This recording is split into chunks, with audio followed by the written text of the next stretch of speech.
I decided to do a survey and an investigation of other ministries so that I could collect ideas of where to go. And during that process, I went to the Bronx, New York, and I met one of our Hispanic preachers that had a ministry in the Bronx that was absolutely fantastic. He was ministering to 5,000 senior adults, and he had a budget of over $30 million a year. I never saw anything like it.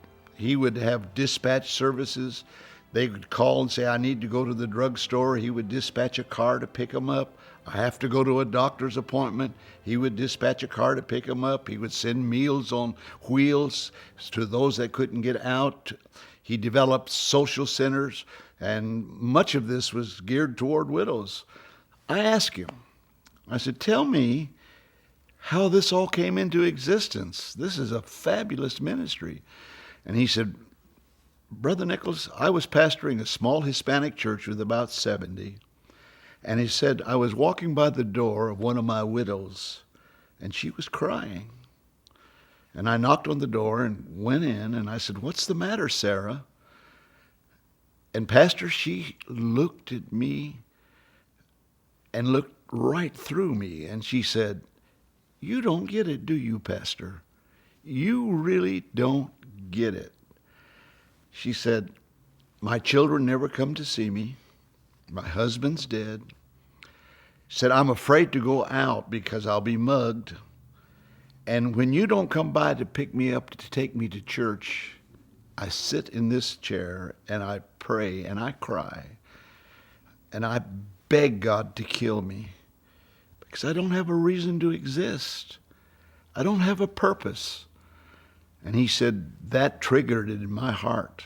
And I made up my mind in that little church, I was going to do something about that, because this is just the tip of the iceberg of widows and their plight.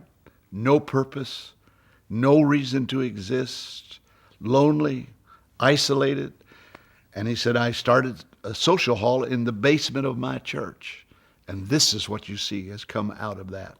I am thrilled with the philosophy that Judy has of empowering these widows, that they become widow warriors, prayer warriors that can change a world and change not only their world, but the world of other people. What a great concept. It's to get every church and every pastor to realize the potential power that is in his own congregation.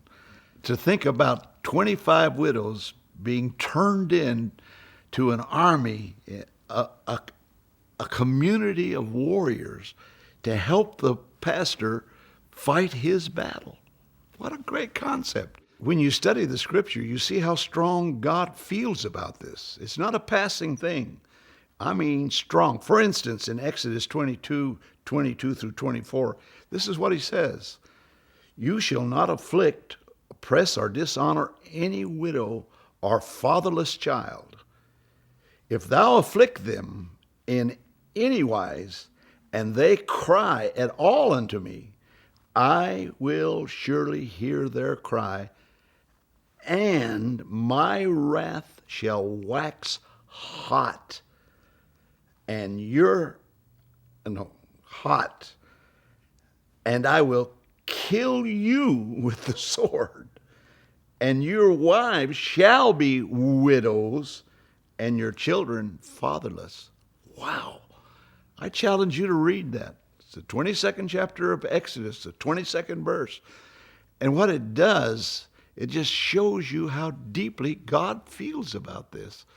And I want to tell you, if the Father feels deeply about it, we need to feel deeply about it. Hopefully we can feel as deeply about it as he does. And that is widows that can have a purpose and can have a hope. We can bring a smile on their face. We can put a twinkle in their eye. We can give a elasticity in their step. We can square their shoulders. We can give them a purpose. But you're the one that can make the difference with your widows in your churches. If you want to look at the other side, we always try to take the judgment of God, but we also show the goodness of God. And it's equally as powerful as showing how deeply he feels about the widow, to show you what he will do if you take care of the widow. Go to I got here the 14th chapter of Deuteronomy in verse 29. He says, if you take care of the widow, I will bless all of the works of your hands. Go to the 14th chapter and you'll find it for yourself. Or go to Isaiah 1:17. And he says, if you plead the cause of the widow, you'll eat the fat of the land. He's trying to tell you something.